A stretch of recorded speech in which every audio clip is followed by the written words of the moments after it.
ले बेटा सोहराय परब चेद कना बाको बडाया। जोहार गे सनाम को इंगे मसीदा और मनवा जुड़े यूट्यूब चैनल रे आपे सनाम को सगुन दाराम। तबे देलाबन गाते को तेहेन नोआ वीडियो रे आबो बन गालमरा सोहराय परब चेदा को मनावा और नोआ परब मनाव लहारे नेतार दो अडिगान कॉलेज स्कूल से अडिगान सामाजिक जगह रे सोहराय परब आतांग दाराम बखरा को मनावदा। मेनखान गाते को नेतार रेन जुवन को एने सिरिंग कना को मेनखान तिहिं सोहराय परब चेदा को मनावा नोआ बखरा को कुलियत को खान बांग को लई दाड़िया कना। आदो दिलाबन उनको जुवन कुड़ी गिद्रे को कुलियत को मिटन पत्रकार है कुलियत को सोहराय परब क्या है ले बेटा उनको बाकू लई दाड़िया कना और लजावते मिट आड़े को निर्जों कना से को साइड कना। आदो दिलाबन तबे उना कटिज मारांग वीडियो क्लिप उना बन नेल लगे ओका रियाक कना और नुको कुड़ी गिद्रे को कुलियत को चेदा बाकू लईदा नोआ को विषय ते आबो बन विस्तार ते तेहना नोआ वीडियो रे बन गालमारा। आदो दिलाबन वीडियो क्लिप बन स्टार्ट लगे। सोहराय पर क्यों मनाते हैं? क्या? सोहराय पर क्यों मनाते हैं? सोहराय सोहराय पर क्यों मनाते हैं? हाँ सोहराय पर क्यों मनाते हैं? नहीं बता रहे हो सोहराय पर क्यों मनाते हैं? पूरा सोहराय पर क्यों मनाया जाता है? तबे गाते को आबो नोआ वीडियो क्लिप बन नेल केदा नोआ रे आयमा ढेर कुड़ी गिद्रे को एने सिरिंग कते को मुचेद का तहना और टंडी रे को दाना बनाय कान तहना। उन ओक्ते रेगे मिटन पत्रकार ओड़े चला कना आरे कुलियत को आबो बन अंजम केदा सोहराय परब क्या है, सोहराय परब क्यों मनाते हैं, सोहराय परब क्या चीज है नोआ को कथाय कुलियत को मेनखान मिट के मिट आबो कुड़ी गिद्रे बन नेल केत को लांदा कते मिट आड़े को निर्जों कना फराको कना को उनको बाकू लई दाड़िया कना बोले सोहराय परब दो चीज कना से चेदा को मनावा मेनते और नोआ दो अकोय को मनावा। नोआ वीडियो क्लिप दो ना बड़ाई नामक कना दुमका रिया कना दुमका एसपी कॉलेज रेको मनावे तेना ओंडेना कान गया पसे। आदो गाते को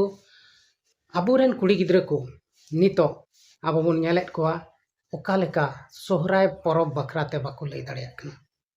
ऑल पढ़ाव काना को ऑलोग कुड़ी गिद्रे कना को मेनखान उनी पत्रकार से उनी दिकू समंग रे आको परब बाकू लई दाड़िया कना। आबो बन बड़ाई गया नोआ दुनिया रे अडिगान परब परबास बन मनावेत कना अडिगान जाति को मेना बना और ढेर कायते एटा परब जैसे दुर्गा पूजा काली पूजा से क्रिसमस आयमा लेकाना परब बन मनावेत कना को लगभग सनाम परब रेन को लई दाड़िया गया थोड़ा गान जे नोआ परब दो चेद लगी को मनावदा से चेदा को मनावदा और नोआ दो पकोया परब कना उना को विषय ते करीब करीब थोड़ा बहुत को लई दाड़िया गया एटा धर्म से एटा परब को मनावे कान उनको जुवन को दो मेनखान अबो अबुरेन तिहिं आदिवासी संताल कुड़ी गिद्रे को बांग को लई दाड़िया को जे मेनते आले चेद लगी सोहराय परब ले मनावदा से सोहराय परब दो चेद खातिर को मनावा नोआ बाकू लई दाड़ेदा। आदो अबुआ संताल समाज तिना गान हरा बुरु कना नोआ वीडियो होते तगे बन बुझ दाड़िया कना। नितो अबु दो अडिगान गखुड़िया को मेना कोता बोना अयूर को मेना कोता बोना सारना धर्म कोड बांग ले नामदा मेनखान अपनार धर्म जहाँटा अब परब परबास बन मना पूजा पाटे कान बन ओना बखराते अबोरेन गिदर पिदर को बांग बन लई को कना और बाको बाडाय ताबोना। आदो नहय नोआ तीन मारांग अबुआ भूल कना से नोआ दो रस्के कथा कना। आदो इन दुñ मेना नोआ दो अडी मारांग भूल कना चेदा से अबो सिखौना बाबन माव को कना अबुआ धर्म बखराते और ओना कारण तिगी नितो धर्म परिवर्तन से एटा धर्म से को चला कना आदिवासी संताल को दो मेनखान नोंडे दो को जोर जबर ईसाई हड़ से क्रिश्चियन हड़ को मेताव को जे मेनते आपे दो जोर जबर ते धर्म पे बदल चुयेत को। आदो नहय नुंका कटिज मारांग क्वेश्चन से कटी मारंग कुकली रिया तेला बांग को एम दाड़ियाक कना आबोरेन कुड़ी गिद्रा को नोआ दो बाबन नेल ᱧᱟᱢदा मेनखान आबो उनको इसे हड़ दो पूरा बन परेशान दाड़े को कना क्रिश्चियन को दो पूरा बन परेशान को जे मेनते आपे दो जबरदस्ती धर्म पे बदल चुए को लोभ लालच एम कते धर्म पे बदल चुए को आपे जोर जबर पे इसेयत को नहय नोआ दो हिंदू धर्म रेन हो बजरंग दल हो से बिदिन धर्म रेन हड़ हो इसे हड़ दो अडी आट को परेशान कोचलोने को अडी लेकाना बड़ी कथा को मेताव को कना मेनखान आकुआ अपनार धर्म चीत कना ओना बखरा तेहो बडाय बनु तकवा जीवन को आदो नुआ को दो अडी बड़ी कथा कना आदो गखुड़िया को आयुर को नुआ चीत लेकाते नुको गिद्रा बाको लई दाड़िया कना नुआ कटी आपे हुदिस तबन पे आर हुदिस बुंदिस कते आपे अपनार सामाजिक से अपनार समाज रिया जहां धर्म करम कान ओनारे कटी जुआन गिद्रा को सनाम को आयुर रका को पे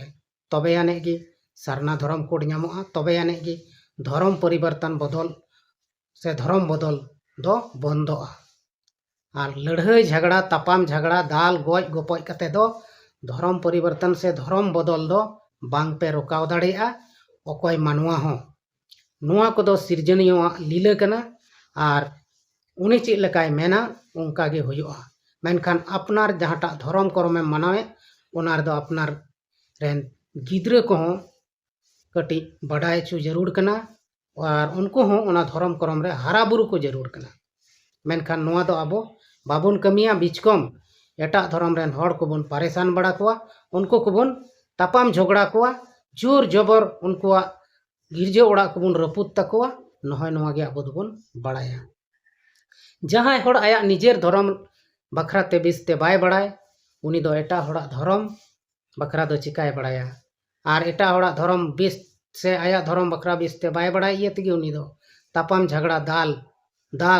दपाल से गoj गोपoj हबी को लहा कना आर को कमियत कना आदो नुआ दो बेस कथा दो बांग कना तेहें आबो नुआ कटी मारा वीडियो क्लिप होते ते से वीडियो होते तबन बड़ाय नाम केदा जे आबो चीज चिकाय हुयुग तबना आपन अपिन धर्म रे केटेजो हुयुआ आर अपनारा धर्म करम चीज लेका बन मनावे कना चीज बन मनावे कना अकोय बन पूजवाय कना नुआ को विषय ते सनाम हड़ बडाय जरूर कना आर बांखान दो नुआ धर्म दो अडी उसेरा गे नुआ धुड़ी धरती खन मेसा चाबा आर सनाम आबो आदिवासी संताल को दो एटा धर्म को मनावा नुआ दो खटी गया आदो नुआ वीडियो आपे चीज लेका पे बुझाव के तबना जुदी नुआ वीडियो खन जहाना सिखावना पे नाम केत खान वीडियो लाइक और शेयर तबन पे और कमेंट हो जरूर पे कमेंट तबना तबे दिलाबन तेहना नुआ वीडियो दो नोडे गेबन मुचाद कना सनाम को गे इन सेन खन मुचाद जोहार।